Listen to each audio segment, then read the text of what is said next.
Alors je pense que c'est vraiment vrai, que ça met du temps, mais qu'aujourd'hui on met des femmes dans tous les métiers, que ce soit en mécanique, que ce soit en magasin, que ce soit en commerce. Nous avons récemment recruté une personne sur le poste de préparateur.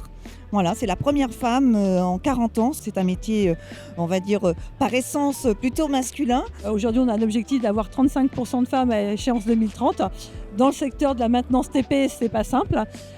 Mais aujourd'hui, voilà, on a quand même déjà réussi à intégrer 2 jeunes filles dans l'atelier. Nous, au lycée Charpak, nous avons cette année pour la première fois 7 jeunes filles qui ont intégré le lycée. Sur un personnel de 14 collaborateurs, on a quand même 11 collaboratrices dans cette maison. Qu'est-ce que ça apporte à la profession ?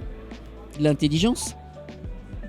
Forcément de l'intelligence, puisque l'intelligence féminine est différente de l'intelligence masculine, et ça met de la complémentarité. Ça amène de l'apaisement dans une équipe, c'est pas mal. Les jeunes hommes, d'après leurs témoignages, font attention à leur discours. Ils adaptent leur manière de parler, il y a plus de respect et l'ambiance de travail est un petit peu plus sympa. Un adoucissement parce qu'effectivement, quand une fille intervient auprès des clients, c'est quand même un moyen de détente supplémentaire. J'ai remarqué que les clients étaient peut-être plus fidèles à des commerciales féminines. La femme, quand elle occupe un métier d'homme, elle est peut-être plus rigoureuse, elle va plus en détail dans la mécanique. C'est notre salariée est vraiment très, très méticuleuse et elle fait des diagnostics très pointus. C'est une vraie bouillon de culture qui se crée avec de la diversité.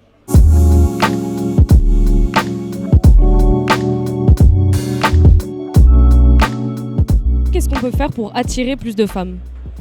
Alors ça, c'est une question cruciale qui n'est pas simple.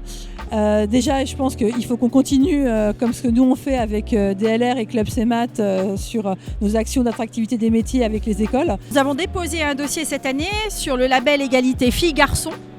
Donc justement, c'est en faisant des actions qu'on va pouvoir obtenir ce label. On est bien parti parce qu'effectivement, on a développé quand même pas mal d'actions cette année. On expose, on parle de femmes qui ont réussi aussi dans d'autres domaines. On veut faire une table ronde pour justement promouvoir cette partie de métier de maintenance, expliquer qu'aujourd'hui c'est tout à fait abordable et que ce n'est pas une question de force.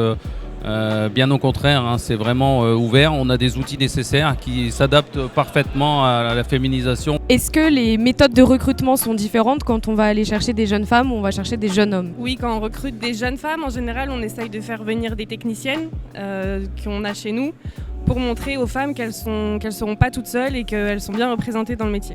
On a un manque en techniciens et on sait aussi que lorsqu'on a une jeune femme qui s'implique dans le monde du matériel, notamment la maintenance des matériels, elle n'y arrive jamais par hasard.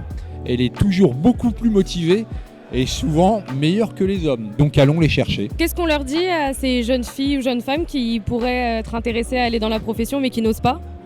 Qu'il faut qu'elles osent parce qu'en fait elles vont, c'est de la passion et qu'elles vont avoir un métier où elles vont pouvoir, entre guillemets, alors peut-être le dire un peu cru, mais s'éclater parce qu'il y a plein de choses à faire et que normalement si elles trouvent leur place, elles ont un avenir tout tracé, une carrière professionnelle et qu'il y a plein de choses qui peuvent se faire. Oser déjà postuler à des postes qui sont à la base plus destinés à des hommes. Le métier, ça se base sur les compétences, donc une femme a tout aussi bien sa place.